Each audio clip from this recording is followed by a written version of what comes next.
basically, if you're a two-dimensional being and a three-dimensional being passes a sphere through your universe, it's going to look like a small circle that gets bigger and then smaller as the sphere passes through your two-dimensional plane. And all you can see is a circle because you're only two-dimensional.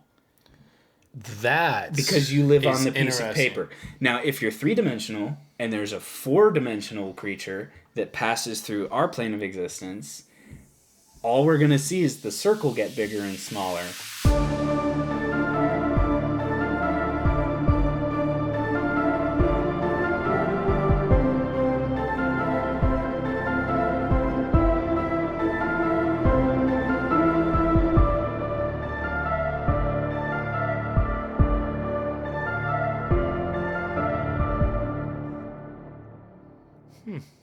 All right. Bub. Oh, you need to. Yes. You need to watch this. This is a stabilized version of the Patterson-Gimlin film from. And why are they filming?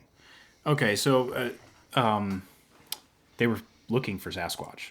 Oh, so they were on They're out there lookout looking for it. Yeah, okay. They were trying to raise funding for a documentary, like a loosely scripted documentary, where Patterson, I believe it was Patterson, was going to play like a cowboy or something, and Gimlin was going to play like their Indian guide. Okay. And they're going to put a wig on him. Pretty funny. Anyways, so they're out on horseback. This clip that I'm going to show you doesn't have, it's not the full clip. This is just the part of the film where you see the alleged Sasquatch. Now okay. So before we go any further, now I'm very excited that this is probably the first time you're going to see this. I've probably seen it, but you've probably never seen the enhanced, stabilized version. Because the original version was shaky, because there's a human holding a camera, and he had just fallen off of his horse. And he broke the stirrup on his way falling off the horse, Patterson did. And then he stands up, and in the original footage, you see all this jostling around, and then he finally, it centers loosely on Patty. And, well, that's the nickname they gave to it later, but... Good old Patty. Good old Patty. She's thick. As I was doing research on the Patterson-Gimlin film, I listened to like an entire podcast series, the famous one from Astonishing Legends. They did like a 6 or 7 part series on just the film. It's not even about Bigfoot. It's just about the film. And whether or not like it was, whether or not the costume technology could have been possible at that time in the 70s, all this kind of stuff. I listened to most of the podcast before I actually watched the clip again, because I hadn't seen it in like 10 years. I've seen a lot of spoofs of it. My initial gut reaction after watching the film, so I listened to these episodes, and I'm thinking in my head, this has got to be like rock solid proof of a Sasquatch, right? Then I watch the film. My immediate reaction is, that's a dude in a gorilla suit. I felt so disappointed because I've like built up I've been listening about a film that I haven't seen in 10 years. And then I watch it and I'm like, that's just a dude in a monkey suit. But I'm not so sure anymore after looking into it more. That's funny. I had a bit of a different reaction when I saw it. Really? Yeah. All right, Bub, you ready? Yep.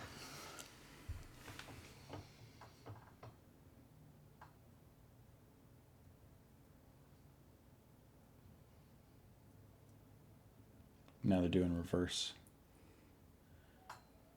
There's the head turn. So that's it, Bub. So my question is, you've got a legendary... First off, you said they're filming to prove the existence of Bigfoot. They had been out of a Squatch. I believe they said they were out that day looking for footprints. They were trying to like do like plaster casts of footprints.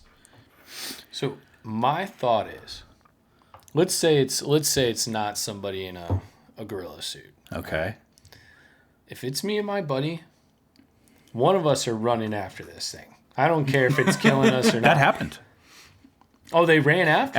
After the so the camera runs out of film at the end of that clip where the Bigfoot looks like it's starting to walk up that hill or that mountain in the back. That's where it literally just runs out of film. Mm-hmm. And so after that, they said that one of them, I think it was Gimlin, ran after it with a rifle. They had agreed ahead of time not to shoot a Bigfoot if they found one unless they were being attacked. But, it'd be stupid to run after something like that without a rifle. No, for sure. Yeah. So that did happen, but they weren't able to find it. And I was thinking about this too earlier today, actually. I was thinking about how many times I've been, because your initial gut reaction is, well, like it couldn't have gotten that far. Like they should have been able to catch up to it and see where it went. And they said it just basically disappeared. They couldn't find it. But how many times have you seen like an animal in the woods and you see it 1 second and then it just vanishes? That happens a lot. I'm an avid squirrel hunter. Mm-hmm. I hunt squirrel more than we know pretty much anybody that I know. Yes. And even a squirrel, which if you're from a more kind of metropolitan area, they just kind of like hop around, dig through trash cans. But if you're hunting wild squirrel, they behave really differently. Yeah. And they're really careful and they're really skittish and they're really scared of hawks and things like that. And they know that you're there and you'll just catch a flash of like a tail. And if they don't want to be seen, you can't find them.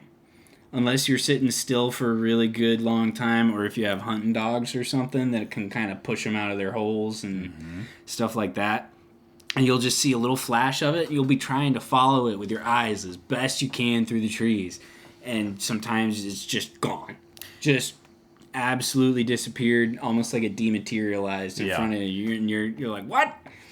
So critters in general just have a way of blending in with their environment. Mm-hmm. So if that's what it is, a critter, and this is where we should probably switch into what our thoughts are. Yeah, if it's real, what is it? Yes, that's the question. So, but Bub, what's your initial gut reaction to watching the PGF? That's what we call it. The Patterson-Gimlin film. It's a very natural, human-like walk. Okay. My gut feeling right away is that this is a spoof. Okay. Not real. Yes. Yeah. That is my gut reaction. Now, again, I haven't really looked into any podcasts. Haven't really looked into, the video. I haven't really looked into. The reason I ask is because that's most people's response when they first see it. Yeah. No, it's definitely. And that was certainly mine. But when you really dig into it, there's a lot of stuff that doesn't add up about the physical structure of that creature. Before we get into like what we think it is, let's just talk about all the wild things that it could be without committing to anything. I love that. Can we do that? Leaves a little wiggle room. Okay. Yeah, so I wrote down some random... I call them crackpot theories. That's literally what it's titled on this Google Doc. I love it. These are my crackpot theories about Bigfoot. Ready? What if it is an accelerated natural selection and breeding program by possessed hominids? Possessed hominids. Oh, like think about what an old. So, I'm a Christian, so I believe everything that I believe about like cryptids and all this stuff goes through like a very biblical lens. That's where I'm at. Yeah. Mm-hmm. So if I believe that, like it says in the Gospels, that there are demons that can inhabit a person, and then Jesus casts them out, and they go into pigs, which then those pigs then run off a cliff.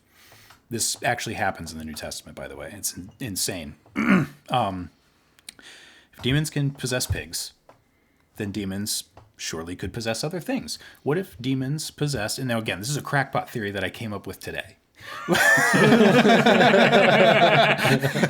What if demons possessed some sort of Gigantopithecus, for example, or some kind of monkey that lived in North America, or even in Asia, because you used to be able to get to North America from Asia.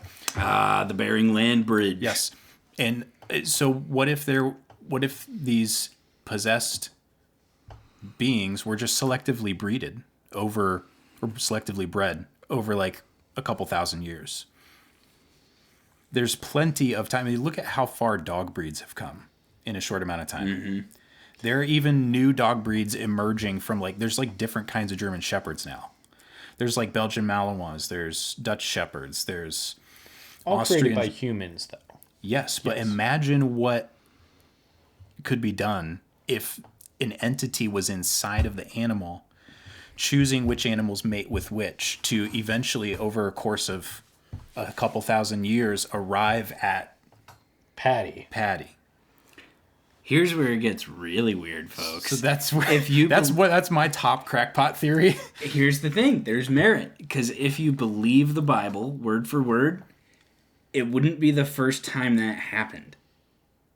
So in Genesis 6, the fallen angels, the sons of God, came down to earth and lusted after human women and mated with them. There's debate about whether those were fallen angels. There is debate.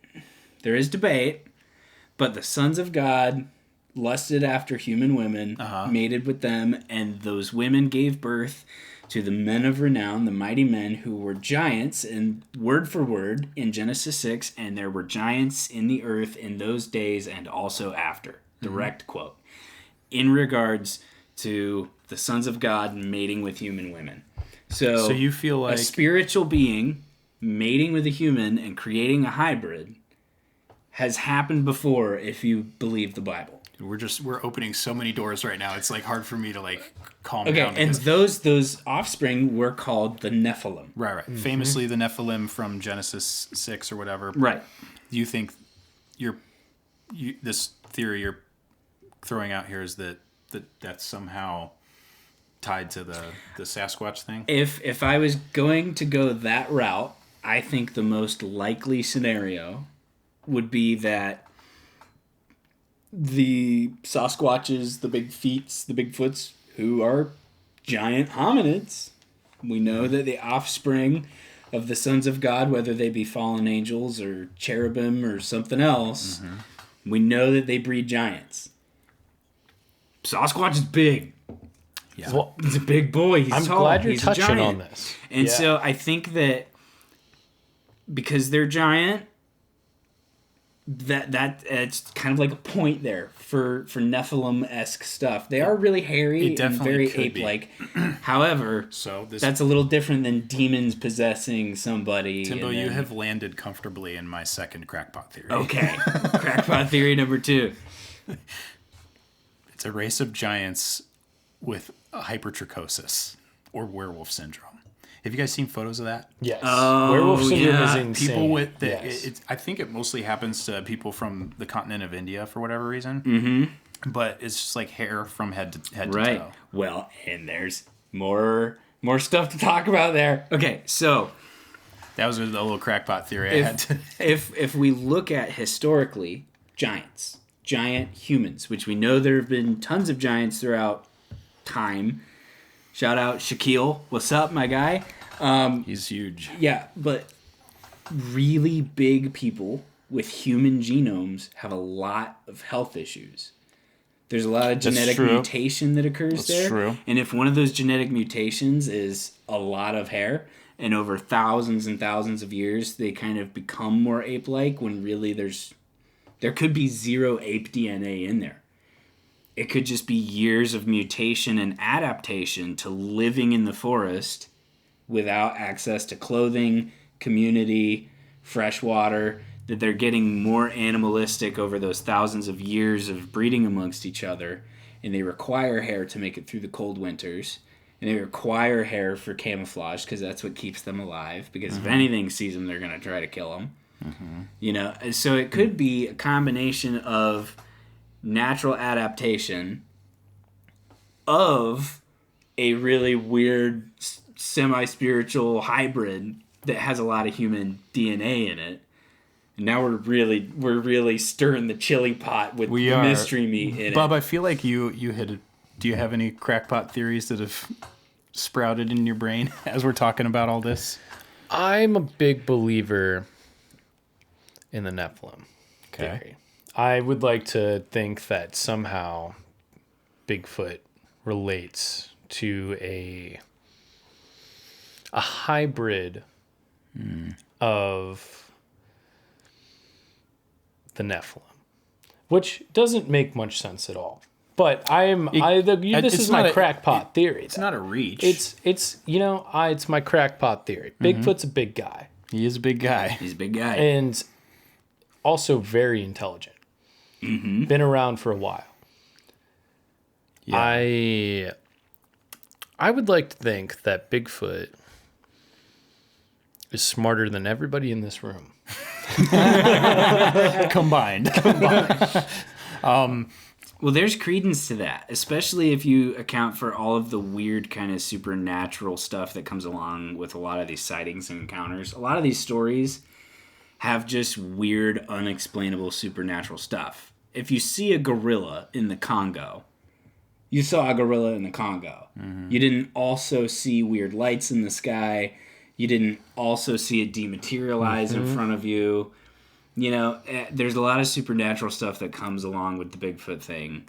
And if it's a Nephilim, which is a hybrid of a spiritual being and a physical being, that could lend a little bit of credence to some of those abilities.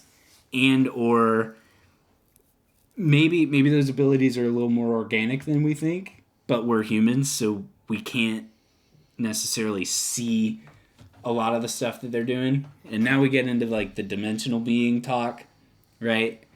So, like, if Bigfoot, we live in a 3D world. If Bigfoot is a fourth dimensional creature, then it can access and see parts of that fourth dimension that we can't. And then there's the classic, like, 3D, 2D sphere circle thing. I don't know if you've ever heard that. Yes. Yeah. But basically, if you're a two-dimensional being and a three-dimensional being passes a sphere through your universe, it's going to look like a small circle that gets bigger and then smaller as the sphere passes through your two-dimensional plane. And all you can see is a circle because you're only two-dimensional. Because you live on the piece of paper. Now, if you're three-dimensional and there's a four-dimensional creature that passes through our plane of existence, all we're going to see is the circle get bigger and smaller. We're not going to see the sphere. Yeah. But you just kind of bump it up by one dimension. Like, we have no way of being able to perceive fourth dimensional events, right? So we might just see kind of like the shadows of it. Let me rein it in for a sec. Yeah. Bub, would you say that Bigfoot is more supernatural or more realistic? I think based on, and a lot of people have said this, and there's arguments against it, but I think the fact that there has never been any body found is pretty damning evidence against it being a physical animal in like a traditional sense. Does that make sense? Okay. So, and people will say, well, you know, if they're intelligent, what if they have like a burial ritual? What if, you know, people actually say stuff like that. They also say that the government snatches up the bodies, and there's a lot of stories about There's stories that. about that specifically with giants, giant bones disappearing. But I really think that there would be more evidence, like the Patterson Gimlin film, if it was real, an animal, and I think there'd be more stuff besides footprint casts to find. I think there'd be DNA, there'd be hair, there'd be, you know, stuff like that. I don't think, to me in my head, it makes no sense that it is a animal that has just managed to never like get captured or studied. That doesn't make any sense. And I understand that there's like, we're still discovering new species in the Amazon rainforest. Yeah, and they're usually like a weird frog. Yeah, I get that. Yeah. But to me, that just doesn't make sense. Yeah, I'm gonna bounce off of you. Okay. Okay. So it is my of all the theories that I have, of which I have multiple. That's the weird thing about Bigfoot is like you kind of have a hard time going. That's what I think it is. Yeah, it Yeah. is. Because it's so weird and there's so many different things that make a little bit of sense. You kind of have to throw out a net and go, it could be any of these. Mm-hmm. But I think the one that makes the most sense to me is that regardless of the method, whether it's supernatural, it's a hybrid of a supernatural being and a natural being, or it's an alien or whatever, regardless of the method, I think that Bigfoot lives in a different dimension, a different plane of existence most of the time. Okay. And that explains a lot of the kind of materializing and dematerializing that you hear about with a lot of sightings and encounters. See, this is where I get not confused, but this is where I have a hard time figuring out like what is life? Okay. Like so no, but hear me out. So there's different perspectives on the spiritual realm, however you want to like look at it. Mm-hmm. And it seems like you're coming from a place of it's a very it's like an invisible realm. It's like spiritual powers and beings that are unseen to us in some other, you would call it a dimension. Mm-hmm. There's some other plane of existence. There's support for that.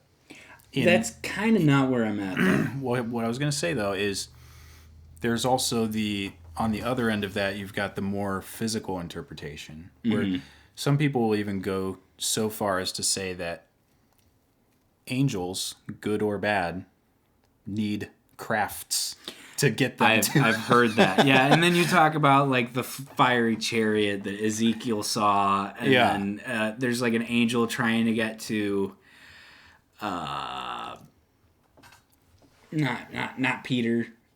There's like an angel trying to get to somebody and he gets genuinely delayed by something for a while. Yeah, I forget which He's like, "Hey, sorry I'm late. I couldn't get there." That's funny. It's almost like there was traffic. I think that like the spiritual realm is a lot more physical than people want to give it credit for. Gandalf, where were you? I was delayed. Yeah. Here's the way I think of it. The spiritual realm is intertwined with ours. It's not necessarily separate. But I think that when man fell, because I'm a Bible believer, right? Mm-hmm. When we ate of the fruit of the tree and then we were kicked out of the garden, I think that we lost our ability to see the spiritual threads in the blanket of our reality. We can only see the physical now. And I think that's part of it. So it's one big blanket with spiritual threads and physical threads, but we lost the ability to see the spiritual threads because we made a bad choice. And the Bible says that God walked with Adam in the garden and he talked to him. Mm-hmm. You could see him, he could walk with him, he could touch him, but we lost the ability to do that after humans ate the fruit. Mm-hmm. And so if the spiritual realm and the physical is intertwined and we can only see part of it, I think that when a spiritual being interacts with the fabric of reality, it reacts with all of it, but we can only see its shadow. If you're standing on the sidewalk and the sun shines on you, your shadow's 2D, but you're 3D. Yeah, I see what you mean. And so I think we're seeing the shadow of, the best way to describe it is fourth dimension, but I think it's a little more complicated than that. That's just kind of a good analogy, I think. So I think like there's definitely there's a lot of support for like the unseen spiritual realm in the Bible. Mm-hmm. You've got demons that possess people. You can't see the demons. They're basically like they seem like just spirits that are like, I don't know, invisible and inside of someone or something. And then you've got them, like I said earlier, just like going into pigs and stuff. Again, invisible.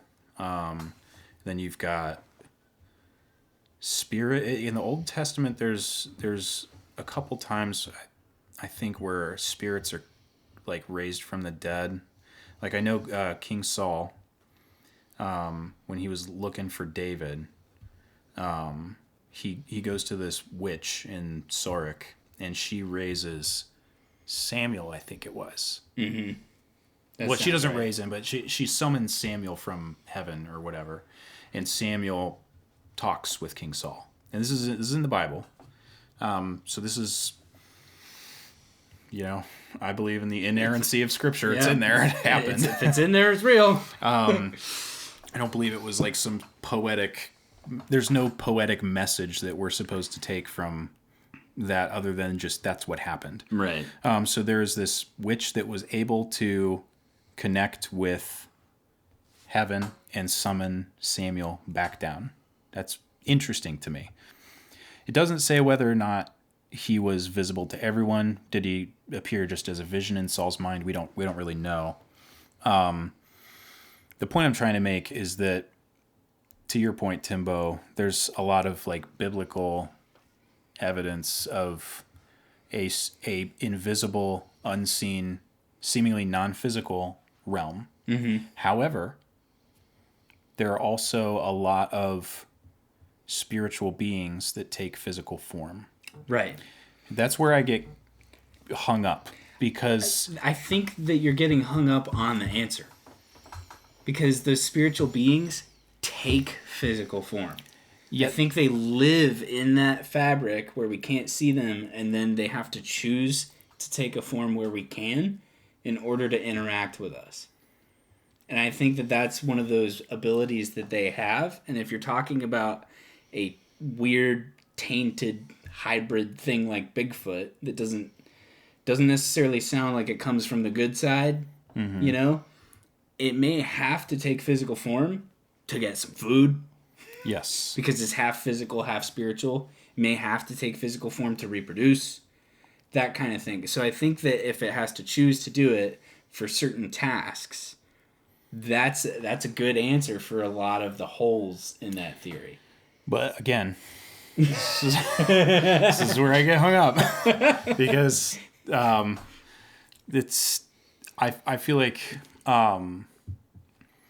the idea of all angels being exactly the same, some being rebellious angels that we would consider demons, or fallen angels, though some people, I'm going to get to it. I see a look on your face. I'm going to get to it.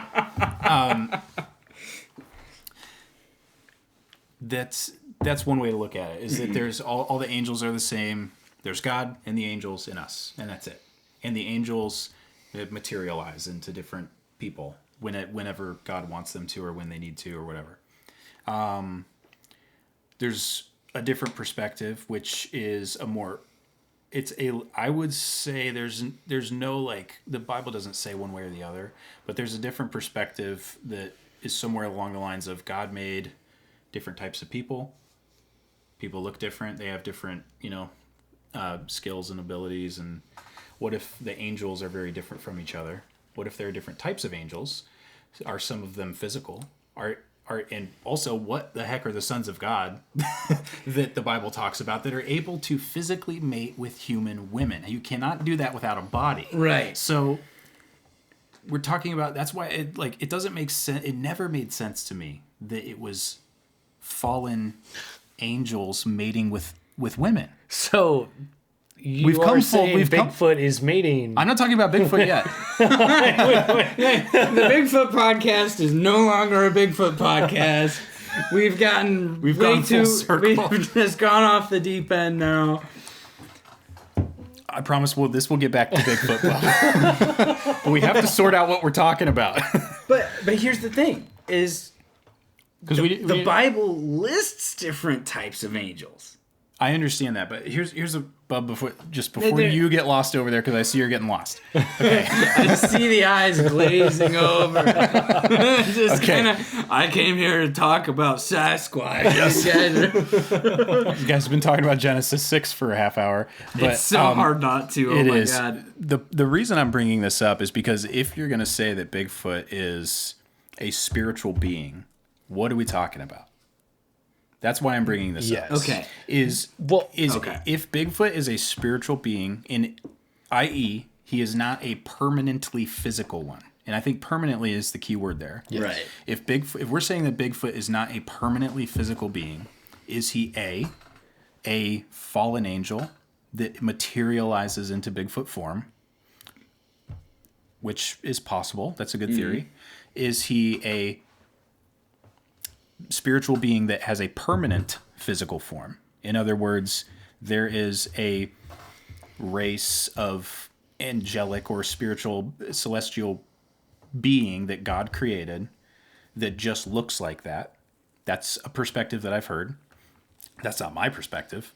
Or are all angels, fallen or otherwise, kind of these invisible spirits that just can materialize into whatever they want to? You see where I'm going? Because we can't just like, because if that's the case, then the answer is simple. The answer is simple. This is a way for the enemy to induce fear and create more reasons to doubt Scripture. Correct. Create more reasons Yes. to doubt the sanctity of God creating a physical universe. Right. So that's why There's I'm bringing credence this to up. that. There's credence to that. So what are you guys' thoughts though? I'm gonna let Bub go first. Cause, No, you should go first. But I Okay. know what I'm going to say, but it's going Okay. to take everything off topic. So I love it. so here's what I think. I'm gonna need a water break in 2 minutes. Oh, Keep it going. water break. Okay, we'll do the water break It's now. gonna take longer than 2 minutes. Do you think we could handle a Sasquatch, the three of us? No, Well, it depends on what it is. no. Like, Either like way, Patty, no. Patty, Do are you we- think the if it three was of a us could monkey? handle a gorilla? Then no. The answer Are is weapons no. involved? No, that's never involved in that I actually What don't about rocks? know. What I about think rocks? Rocks? 3 grown men handling in a each hand. gorilla. A rock in each hand, Dude, a bludgeoning- gorilla that's true, it'd kill will us. massacre you. It will. All 3 of us. All of us. Yeah, in At like once. 4 seconds. Yes. In 4 That seconds. kid only lived because Harambe wanted him to live. They never should have killed that beautiful beast. It started Rest it in all. peace, right? It started it all. Here we are. The first seal was broken. Oh my gosh. The first seal of revelation. Yeah. Harambe. Yeah. Okay. All right. Talk about the beast. Well, how many guys do you think Sorry, would be able to take a gorilla on? Like 6? 10. 10. 10 men. Oh, dude, 10 I don't men even at a know if- minimum. If it's bare hands, you're gonna need You can 50, take a rock. 50 might not be enough. Get 10 Eddie Halls. And then we got a chance. We got a shot. I don't know, dude. He's a big guy. Doesn't matter. He's a strong guy. He's not as fast. Gorillas That's the are thing. fast. That's the thing. That's- They're big and fast, and it weirds me out. That's They can why it be would that take- big and that fast. That's why it would take 4 seconds for it to kill all of us. Because, All right, you've got $1,000 to just bet. okay. to bet. You have 20 dudes, grown men, all ready to fight a single gorilla. I'm betting on the gorilla. I'm betting on the gorilla. Okay, that's interesting. I don't know if I Silverback would, gorilla, 100%. Oh yeah, A male silverback gorilla dude. Oh, will. they do that thing. Those freaks me those out. stubby little legs can move real quick. Have you ever seen them spin in a circle? They They go so fast. They are very- They bite too. yeah. Yeah, they got them big old canines. Yeah. Dude. Dude, I hate monkeys so They're much. terrifying. I don't like them at all. I avoid the gorillas at the zoo. I don't like looking at them. They're scary. They are freak me scary. out. Yeah. They're so powerful. All right. So sorry, Timbo. What we're about to get Okay. into. What do I think Bigfoot is? Okay. Yes. Go for Right. it. So I think, personally, that if Bigfoot's real at all, Bigfoot is going to be a hybrid between spiritual and physical. That's the only thing that makes sense to me. So you think it's along the lines of the Nephilim? I think it's along the lines of the Nephilim. So, and I this is going to get a little convoluted, but the Nephilim was pre-flood. Yes. The flood shows up. God's like, okay, people are garbage. Yes. Nobody listens to me anymore. Why am I even doing this? Screw you guys. Time to I'd pick that guy and his sons, and everybody else is going to drown. starting over. We're starting fresh. And I personally think that part of the motivation was the Nephilim. Because all of the kings at the time, if you talk about Babylon and all of these big ancient cities, some of them have been called the Anunnaki. Mm-hmm. If you're an Ancient Aliens fan, you know what that is. Yeah. That would be the Nephilim kings of old. And I think that was part of the motivation is they're tainting the sanctity of the human genome. And we know that blood is very important in the Bible. There's something powerful about it. There's something powerful about... Uh-huh. And that's a whole nother conversation we can get into. But I think there's rules on the spiritual side of our fabric of reality. There's rules. Demons have specific rules they have to abide by. And in order for the Nephilim to take over as kings and rule over earth, which God gave dominion to man, they had to be a little bit human in order to be able to do it at all. Because there's laws on the spiritual side of things. God wrote like laws of physics for our reality, and he wrote like a laws of physics for the spiritual reality. And I think in order to be able to partake in the dominion of earth, those sons of God, whether they were angels or whatever, who wanted that dominion, they had to create something that had human genes in it, that was human enough to be allowed to. Yeah. By those laws. And so that's part of what I think the motivation is for creating the Nephilim. And I think that after the flood, when they got absolutely smoked, they may have tried again. And that would explain giants like Goliath. Well, yeah. And where he came from, because that's post-flood. And I think that any and all attempts to take over the earth after the flood through that method have been thwarted by the soldiers of God that we don't know anything about. There's been a war going on since the beginning that we've only gotten to look through a little window at, and there's stuff about like Michael the Archangel arguing with Lucifer over the bones of Moses because Lucifer wanted them. And that tells me that there's something about physical objects in this world, and there's a weird power to them. There's a weird power to bones and blood and that kind of thing that does something on the spiritual end that we don't know anything about, and that war is being fought without our knowledge most of the time. Mm-hmm. So And I think that Bigfoot would be the leftovers of an attempt at overthrowing the planet that got thwarted a long time ago, and now they're in hiding. That's kind of where I would be. They're a hybrid Nephilim-esque creature that has spiritual abilities, that can see the spiritual realm way more than we can, that can interact with it more than we can. Yeah. But they're kind of in hiding because they're coming from maybe an ancient chapter in that war that we haven't read about. Yeah. And it doesn't need to be in Scripture because why is it relevant? If they're losing and God's making sure that the prophecies all come true the way that he wrote them down, it's just kind of not relevant. It's just another one of these kind of harebrained schemes that the dark side comes up with that gets foiled all the time until God gives them the legal permission via the rules of that spiritual realm to start doing what they do in the book of Revelation so that he can kind of end the whole party once and for all. And I think that is my opinion about Bigfoot, is that it's some kind of spiritual and physical hybrid left over from a conflict that we didn't get to know a lot about. So it seems to me that you both are on a more spiritual / supernatural opinion on Bigfoot. Which brings me to this. Is everything we see on TV bullshit about Bigfoot? Is it all just a money scheme? Do any of these guys actually see anything? Have any real evidence?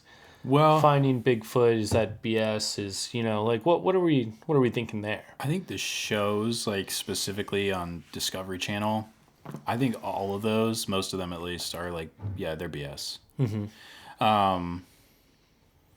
Some of them are interesting, but I think, yeah, I don't know. Bub, what do you think That's an interesting question. about Bigfoot? I would like to think that Bigfoot is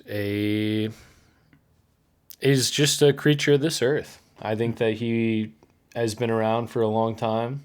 He's just I think- sneaky. Just a sneaky monkey. Yeah, I really would like to think that. Yeah, Bigfoot's just a sneaky fucking monkey. He's out here breaking sticks. He's doing his whooping. He's bothering people while they're camping. He goes back home to the wife and kids, and he's like, "Yeah, I did my job today." I don't think that Bigfoot is much more than that. I do believe in his existence. I think there are way too many people, and Well, what do you think about the shows then? Bigfoot comes home. He's I like, think- honey, you're not going to believe it. These guys were out here with a camera earlier today. No, what do I think about the shows? I think they're guys that probably believe similar to me a little bit. I think they believe that Bigfoot exists, that people have a hard time finding them, obviously from a less comical standpoint. But I think 99.9% of every shot taken, there is no merit behind absolutely any of it. I'm kind of with you. I think the guys that make the shows believe it so hard and are so passionate about it. I think they really believe it. But I think that, to them, because they believe it so hard, every twig snap that they hear in the woods is a Bigfoot. All you see everything's a Bigfoot. That's the way those shows are, man. It's so funny. It's absolutely dark outside, a twig breaks, and somebody goes, and everybody gets quiet. Camera footage switches 10, 15 times. Yeah. And then It's commercial just photos break. of people looking startled. Yes. Oh, man. My favorite is that guy named Bobo. Which one's he? Which one is that? That's not Expedition Bigfoot. That's Finding Bigfoot. It's isn't it? Finding Bigfoot. Bobo, he is a big guy, very similar stature of a Bigfoot. And Shout out Bobo. We love Bobo. yeah, Bobo's a great guy, but he every time the camera kind of cuts around, his eyes get big, and then they go to the local gas station and they're talking to a local and they're like, yeah, Bigfoot roams these parts. Yeah. It's interesting. It is very interesting. But I truly believe that Bigfoot exists, but he is just a sneaky monkey. Yeah.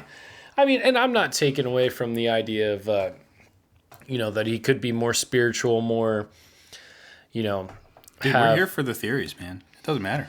Yeah, for sure. I'm not taking away from any of them, but if I were a betting man, I would say that he is somehow a lab-produced monkey. Oh. That Okay. probably had some sort of breakout, big cover-up, and now he is just reproducing and I love that. and theory. hiding out. Oh, I love the theory, but it's got a hole. Oh, I'm sure. Well, all of these theories have holes. Not mine, brother. I kid. My theory it looks like my theory got shot with a 12 gauge. There's a lot of holes there. But how do you then, if it's an experiment, how do you then explain the Native American legends about Bigfoot that go back hundreds of years? Yeah, I mean, that's a big hole in there. Yeah, I They mean, talked for about sure. a lot of stuff, though. For sure. Yeah, but I mean, if I don't know if we're gonna how I feel see, about the other here's stuff. I might think the other stuff's real. I mean, here's the thing. We start talking about the Native Americans and what they've seen. We're instantly getting into aliens, and that's a different podcast, guys. It is a different podcast. I can't get into But that. it's sort I of mean, the same. It depends. Do you think Bigfoot's a UFO? Let us know in the comments. A lot of people do. And when I say lab created, I don't definitely mean the U.S. government's lab had something to do with it. I don't think it was a. Oh, you're talking retrievers. What do you what? mean? Like a lab, like a yellow lab or a black lab. Oh, I don't know where you're That going joke with this. felt kind of flat. Yeah. Oh. I was like, we're is this talking some sort of doggos. secret government program about the retrievers? What are the retrievers? Why have I never heard of them? Yeah, No. that's their job. They just go and retrieve stuff. Yes, they're Like, Mr. President wants you to go get him a bucket of chicken from KFC. Well, what's like the theory of like the great relapse? It's basically that like humankind will eventually reach a point to where they'll either like destroy themselves. Oh, the Great Reset. The Great Reset. Yeah. So, Yeah. I wouldn't be against even like- like a theory that like, humankind at one point left this earth and somehow now Bigfoot's here. I wouldn't be against the theory that, Bigfoot came from the deep past. wow. Okay. No, this I, is- so, I like, so now you're understand. talking Gonna turn into a advanced 5-hour ancient podcast. civilizations that left Earth and then came back. And Bigfoot is like a remnants of that. Oh man! So Wow. like they adapted and evolved well on other planets and then Yep. came back. Yeah, I wouldn't be against the theory that they left, came back. They were like, hey man, let's test this guy out. And then Patty showed up and they're like, whoa, Patty's roaming around, he's doing his thing, and he's staying hidden as hell. Because what else stays hidden? Aliens. Yes.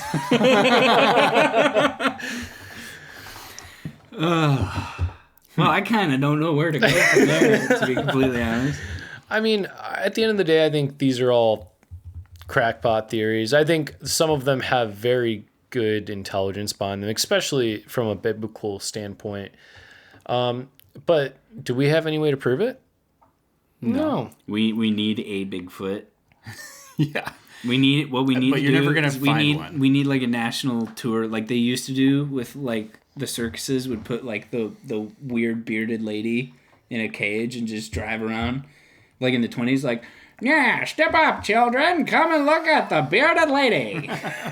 And it'd be like, hey, come look at the Sasquatch. Come look at this guy. Yeah. Come look at that Sasquatch. And even then, nobody believed it. They'd be like, oh, that's a dude in a suit. They just got a really freakishly tall guy, put him in a suit. So let's say Bigfoot is 100 billion% real, exists. Well, hold on. I haven't shared my theory yet. Oh, Yeah, we did skip over. Bob, Okay. my apologies. So I have one theory that encompasses two possibilities. I'll explain. Okay. Bigfoot is a psyop. There are different possibilities of who is running the psyop. Okay. What is a psyop? Psychological operation. Okay. Think dropping propaganda pamphlets Yes. in World War II, trying to convince the Japanese that every single U.S. Marine was a convicted felon that was sent okay. over there to fight them and to scare the crap out of them. It's just Yeah. a term that it's a term that encompasses literally just like like psychological warfare. So I believe that Bigfoot is a psyop. There are possibilities within that. Now, I think back to the time of when the Patterson-Gimlin film would have been captured. This was around the time that you started seeing UFO sightings really pop off. This is around the same time as the Mothman incidents.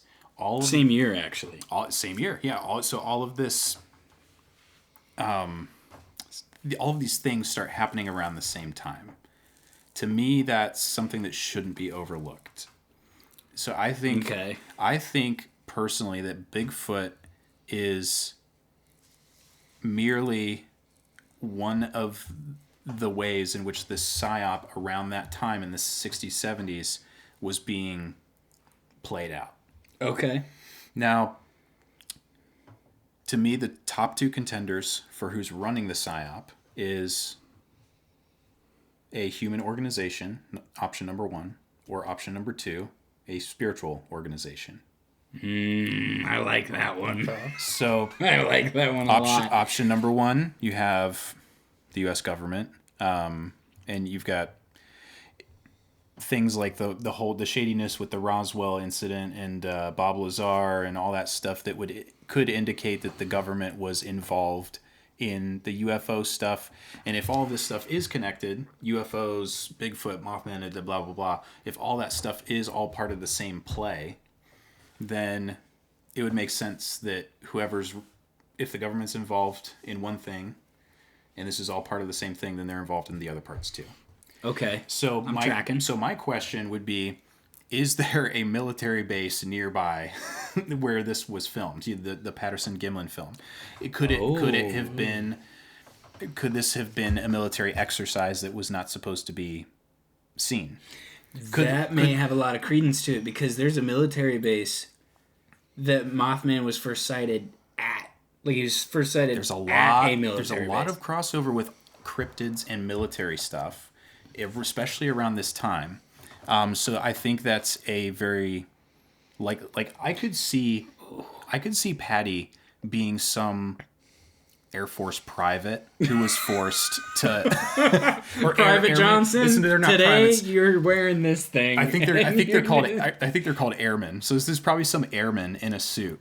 It just walking around the mountain and hating his life. It's why Patty looks that way, because Patty is so sick of his sergeant making him get in this hot suit and walk around. Some E2 tromping around in the woods. Yeah. What if that's what it is? Okay, I have a question for you then. Because again, all three of us, the first time we watched the film, we thought, that's a dude in a monkey suit. Okay, I can I interrupt you with questions? You can't interrupt me with questions. Okay. Would you be able to break down your theory as to the motivation for a PSYOP from the government? Yes. And in contrast that from the spiritual organization? Yes. So for the government, it would be the same motivation as any other thing that they were doing at the time. Think about the Cold War. Okay. So 60s and 70s, Russia, it gets back to us that Russia is doing all kinds of weird experiments. They're messing with the occult. Actually, I just thought of another possibility that I'll get to in a second. But so it could have just been a competition thing. Mm-hmm. Like the space race or whatever. Russia's trying to figure out how to do remote viewing. like the basically what all of Stranger Things is about. Yeah. And that competition between the U.S. government and Russia, or the Soviet Union at the time. So it could be that, and it could just be as a military, we need to figure out what is possible with psychological operations, and we're going to, like everything they do, we have to test it here. Mm-hmm. There's really nowhere else to test it. And when the military tests things, they tend to do it in remote areas. So these could be, a lot of these things I think could be explained by military psychological operations testing. Okay. The problem with that is that people have not come forward since to say that they were part of those programs. Right. So how do you keep something like that quiet? That's a problem with that theory. But it's not out of the question to me. Mm-mm. Another, not motivation, but another reason that the government could be doing this could go all the way back to Operation Paperclip. When the Nazis were captured or taken from Germany, and we brought them into the U.S., and we used several of them to learn how to create the atomic bomb. Werner von Braun got us to the moon, and he designed the V2 rocket for the Nazis. Yes. So it could be that sort of thing. So the U.S. government has a faction working within the research and development wing of the military that is basically run by Nazis. And Nazis were famously involved in the occult and did weird stuff, horrifying stuff. And this is a distraction, is what you're saying. So you're saying, well, I'm just saying they could be these not a distraction. I'm saying things like Bigfoot, things like UFO sightings could be these Nazis that were working for us at the time, running their typical weird Nazi experiments, just doing it for us, because that's what Operation Paperclip was. Oh. So those are my two reasons for the government PSYOP. But since Timmy, I feel like you already know where I'm gonna go with the spiritual PSYOP. I love the spiritual stuff, man. So the other angle is, if this is a psychological operation by what we colloquially, gosh, it's so hard to say. You got it. Yeah, what we call the enemy, right? And so, like we talked about earlier, is what do angels do? Like, can they materialize into different things? Can they appear as whatever they want? Those are questions that we'll never really know the answer to. But this could be a psychological operation by demons or fallen angels, however you want to classify them, to, like we talked about earlier, as Timmy brought up, get believers and or countries to drift further from God by showing so many kooky things that seem like out of left field that people stop believing in the reality of the Bible. Because a lot of people that are really into, and you'll see this a lot of people that are really into UFOs are pretty atheistic. Mm-hmm. Yeah. Because a lot of people cannot figure out how the possibility of aliens or Bigfoot or any cryptid fits into a world where the Bible is 100% true. Yeah. That makes sense? So from a psychological operation perspective, it would be a very smart move. And I'm about to say something that I've never talked about before. But I believe that these psychological operations have all been building to the final psychological operation, which will be when the Antichrist comes. And this is a crackpot theory. I love this. I love it. Hear me out. When the Antichrist comes as an alien, and the entire earth is deceived into believing that God was never real, and this alien will come and do signs and wonders, but instead of calling them miracles, he will explain it all through science. And every atheist will be satisfied. They'll say, see, we were right all along. Everything is explainable by science. But what it really is the enemy finally bringing this psychological operation to its conclusion of deception. Oh, man, What dude. do we think about that? Oh, okay. I think that makes more sense than anything we've talked about so far. I'm not going to lie. I've thought about this a lot. Okay. Because here's what I see happening. I see Christians that have never thought about aliens, that think it's a stupid topic to think about. Mm-hmm. When this happens, if this happens in the end of days, an alien spaceship comes down, how many believers are going to be like, well, I was wrong. I believed, I'm on the wrong team, I guess. I believed the wrong thing. God was never real. Yeah. Yeah, that would happen. Because it would happen a lot. Because it won't get through the, they have blocks there. So I think that's... The Great Deception. Yes. The Great Deception, the Bible talks about it. So if aliens show up tomorrow, I will still believe in God. Oh, 100%. But a lot of people won't. I think I'm one of the people out there that believe in aliens and God. That's a perspective too. Yeah, that's a perspective. And I totally think that's fair. If aliens are real, they're created by God, in my opinion. Well, everything is, yeah. And like they're not relevant to our story. If there's an intelligent civilization out there other than us, they probably have their own salvation story. Jesus probably paid them a visit at some point too. But why would we need to know about that? I just don't think it would be relevant to us. Yeah. There's a lot of stuff that's happened in history that's that. not in the Bible because it's just not relevant to our salvation story, and that's what the Bible is. It's our salvation story. It's A, here's how you can be saved, and B, here's how to not be a jerk. Yeah. So no, there's a lot of credence to that. That's what I love about this kind of stuff, this podcast and these kinds of topics, is that everything's so open-ended because nobody has any of the answers, that anybody could be right and everybody could be wrong all at the same time, and we get to just kind of talk about theories and expound on wild ideas. I love it. I think it's a lot of fun. Yeah, me too. But anyways, so part of the Bigfoot thing, Bub, is the light orbs. Are you familiar with that? You shouldn't have dug into that hole, because when we get into the orbs, now we're getting into the paranormal. Yes, but this is what a lot of people see with sometimes at the same time as that's what they describe as, like, when they see Bigfoot, they see the orbs, the glowing orbs. So I'm a big believer that the orbs do signify a spiritual are you a wormhole guy? Do you think they're wormhole stuff? Oh, because no. See, now we're getting into it. Well, the reason why I We're brought it diving up off. is because you started talking about dimensions. Well, what I'm saying is if I were to believe in the Bigfoot dimension theory, I would say Patty's a good example.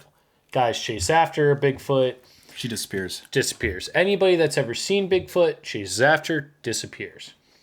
The orb thing, I don't relate to Bigfoot, even though it's interesting that you tell me that they coexist a lot. Hand in hand. I mean, a lot. It's shocking something amount. like 50% of sightings. It's almost half. It's really weird, yeah. Yeah. Because I'm a big believer. I've actually seen some orbs. I have as well. And it's a crazy thing. I would like to believe that it is a spiritual. It's something. It's Yeah. definitely like a spiritual soul of some sort. So that is not to talk over you guys. this is well. I'm It's so excited. but I want to get back on track. So if we're saying Bigfoot has attacked sighters or people camping or whatever, like I've heard a lot of sticks being broken, a lot of people like being eerie of a situation, this and that, like light sleep. But has Bigfoot ever physically killed somebody? There was one account. Oh, gosh.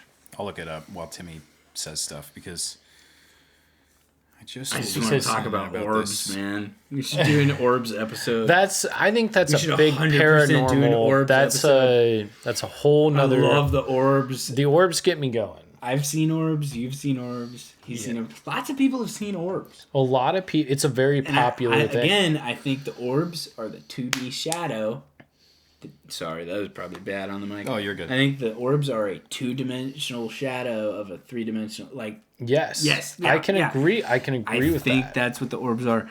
Have you watched The Secret of Skinwalker Ranch at all? Yes. Oh, like with the cows and We're not going to talk about whether or not it's all legit. We don't even want to get into that debate. But there's some really convincing stuff in there sometimes. Well, we'll have to do a Skinwalker episode. We'll have to do a Skinwalker Ranch episode. several. But orbs are a big deal, and they've got really good footage that looks super, super duper real of orbs flying in and out of rock. Yeah. No. I personally think orbs are 100% a thing. They're real. We see them. We have no idea what they are. You ever seen like pictures or videos? Yeah, or I've have seen you? I've pictures actually and videos taken of orbs. pictures before, or had pictures taken, and that can come down a lot to like camera lenses doing weird things and whatnot, obviously. But Yeah, but if you see it with your eye, Yeah. and that's why you take a picture of it, it's a weird thing. you know? It's very weird. Oh, the orbs. Did you find anything on? I didn't Bigfoot find renders? the one that I was remembering from somewhere. But I have heard, it was a podcast I was listening to. I can't remember which one. Some account of someone saying that their best friend's neck had been broken or something. And they were like killed by a Sasquatch. Do you remember the old show Monster Quest? Oh, how could you loved not Monster watch the Quest. Monster Is that the Quest? guy that goes fishing and looks for like No, things that's in the river? River No, that's Monster. River Monsters with Jeremy Wade. I love that guy. He is a Cool guy. national treasure to the UK. I was gonna say I he's wish we British, could right? claim him. He's the best, dude. Literally ended the show because he caught all of the river monsters. He did it. He went and caught them all, and they were like, "We ran out of material. I guess we have to stop." You caught them all, buddy. He caught like an 8-foot catfish out of a river like 2 miles from Chernobyl. Sheesh. Dude's an animal. I love that guy. But yeah, no, Monster Quest was like an old. They did like a Chupacabra episode. They did a bunch of Bigfoot episodes. Oh, they I remember did, that. Yeah. and they had like the really crappy like 3D rendering of what the monster might look like. Yeah, the PS2 graphics. Yeah. There was an episode on there about like a Sasquatch like beating the crap out of some lady in the mountains, just like an old mountain lady. That's wild. Just like beat the mess out of her in her driveway or something. So, Timmy, you would say that because, from my understanding, Yetis are more dangerous. Like, there's a lot of accounts of Yeti attacks. There is. Well, in So Russia, you would say they relate very. the Yetis are kind of like Nepal area. Russia has this thing called the killer ape men. Oh, that's Russia what I'm thinking is of. kind of its own thing, and the killer ape men legend in Russia is very specific. That it derives from experiments done by the USSR on humans. Okay. It's a very specific kind of separate thing to the Sasquatch because it all comes from government hybrid experimentation. Well, and to your point, Bub, about this being possibly like an actual critter, I mean, take a look at like the Inuits. I believe, if I'm not mistaken, the people that live in, what's it, northern Alaska, right? Or do I have it backwards? No, Alaska I think has both Inuit and Eskimo. But population? But genetically they're very close, right? Yeah, Suggesting that at one point you could like walk from Alaska to Russia. Yes, no, you could at one point, yeah. Right? So, yeah, and actually, I think it might be possible today that there's still like an ice bridge that would form. Okay. Maybe not. So it could be possible that, you know, if Bigfoot is a critter, then it could be a descendant of just Yetis that like came over to North America that way. That is a very fair. The interesting thing is like how far. So we talked about the Native Americans, like, you know, Bigfoot sightings then, but it really kind of rose in like the 1900s, like big sightings, like late 1900s, and back to your point in one of your crackpot theories, you know, during the time of like. What a crazy time for America. Seriously, when you think about it. We're talking about on the White House lawn. Cuban Missile Crisis, dude. You know, Bay of Pigs Roswell, invasion. Cold War, So cool. Bay of Pigs. I love all Roswell of was Everything- 47, though. and that what- was a good while before. I What consider keeps it part of the coming? same era. What keeps coming? You have Mothman, you have Bigfoot, you have UFO sightings out the wazoo. You have all of it. It's kind of crazy, you know, like lends why a lot of credence to the psyop theory. it does. The timing of everything's really convenient if it's a psyop thing, regardless of whether it's spiritual or Of course, governmental. like skeptics would say that it was like just like a sensationalist thing. Like it was popular. It wasn't a psyop. It was popular for, you know, to like for Yeah. people to make up these stories. Yeah, but that's a perspective to have. Here's my thing with that, though. What? Literally hundreds of thousands, maybe millions of sightings of, if you combine Bigfoot, UFOs, you know, the whole deal. If just one person was right, it changes everything. That's true. Yeah, It changes everything. You do say, okay, like if say one person's right, it does change everything. But I would like to think that out of all of the theories, out of all of the cryptid theories out there in the world, whether aliens, Loch Ness, Bigfoot, Mothman, one of them is 100% right. What, for example, like megalodons. Megalodons could still exist. They could. They could hypothetically, like, the ocean's a very big place. Humongous. You can't even find So, planes when like, they crash. people there. still talk like, okay, megalodons still exist. Like, they're like, as much as we would like to think that we have just discovered everything, more than likely, whether we're alive or not, somebody's going to be on Fox News going, "Yo, Bigfoot's definitely real because we found him. Here he is." Like, it's like I would say There's like, a lot of credence to that, especially with like sea monsters, because we've genuinely found sea monsters. Sea monsters. Yeah. So like the Pacific giant squid. Everybody was like, "That's not real," whatever. And then in like 2008, some Chinese fishermen were like, "Hey, we just pulled an 80-foot squid out of the water. yeah. It's gigantic." And now science is like, "Oh yeah, that's the main food of the sperm whale. We know that. That's just their diet. They eat it every day. Yeah. They're all over."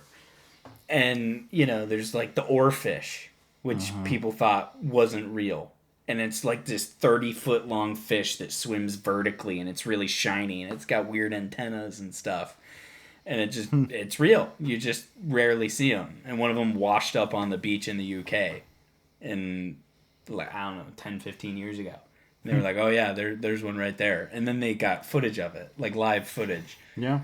So I guess from that perspective, it's definitely possible that something's been hiding in the mountains for however long, and that we haven't like caught one. Yeah. I think it's to me it's still a hard sell. But It's tough. Because it's a terrestrial creature, it's tough. yes. But if it's in like an intelligent terrestrial creature, like that's what gets me is like Bigfoot is definitely, whether it's a smart cryptid. It is definitely the smartest cryptid of them all. Well, let's try to come up with a known analog. So what's an animal that we know exists that's so reclusive that it's rarely seen? Is there an example of that? I mean, Timmy, you're the animal guy. Yeah, there's quite a few examples of that. One of them is a nocturnal primate about the size of that dip can that was discovered maybe 10 years ago that just never comes out ever. It only comes out to feed for like a couple hours a day. It does it in the middle of the night. It's like a little lemur thing. And we just discovered it within the last, I think, decade or so. There's definitely a lot of creatures that we haven't discovered because either we haven't been in the area long enough or they're just really reclusive. There's an octopus that got discovered. It's like a really tiny octopus that literally takes clamshells and closes them around itself and just kind of like hides out on the seafloor. And we hadn't found one until like the 90s because they just look like a clam. So there's a fish called a coelacanth, which it's a placoderm, which means it has like armored plate scale skin stuff. It's like super, super tough. And the fossil record up until I think the 90s showed that it was alive like 100 million years ago when there were dinosaurs running around, and we haven't seen them since. Somebody caught one in the 90s. They just caught it. It is alive. So it could be something like that, where it's a species thought to be long extinct. Yeah. It lives in an area where it's hard to make fossils geologically, where there's not the right humidity, there's not the right acidity in the dirt for a fossil to form. Bones deteriorate quickly. It doesn't turn into rock. It doesn't. I don't remember but it doesn't fossilize. And so that it's possible that there could be very little fossil evidence. And if you believe that the Smithsonian really snatched up all of the giant bones that were ever found, that could be an answer as to why there's no bones. Why are there no bones? Well, because the Smithsonian has been snatching up giant bones since the 1890s. That's true. And that's a pretty well recorded. Like, there's photos of the bones and then documentation of people from the Smithsonian coming to the area, and now there's no bones. And they have some giant human bones, but they don't like to put them on display because it would confuse people to the narrative of human evolution or something like that. So it's possible that a lot of the giant bones were Gigantopithecus bones that were alive recently because they weren't fossilized and they weren't super deep in the dirt, and the Smithsonian snatched them up. And there's a couple of them walking around. There's a very small breeding population in the U.S. And if that's the case, I would think that they're probably only in one or two areas. And the rest of the sightings are motivated by mistaken identity or sensationalism and people thinking that that's what they saw because they've heard the legends of it. But there's only one or two areas on the North American continent where they're actually alive. Kind of like the sea monster thing. People claimed to see the Kraken all over in all of the seven seas, but the giant Pacific squid lives in one spot, and it's the Pacific. So it could be that kind of thing. Bub, what was your thought over there? We've got a situation. Is Bigfoot real and relevant, Big Bub? Is he real and relevant?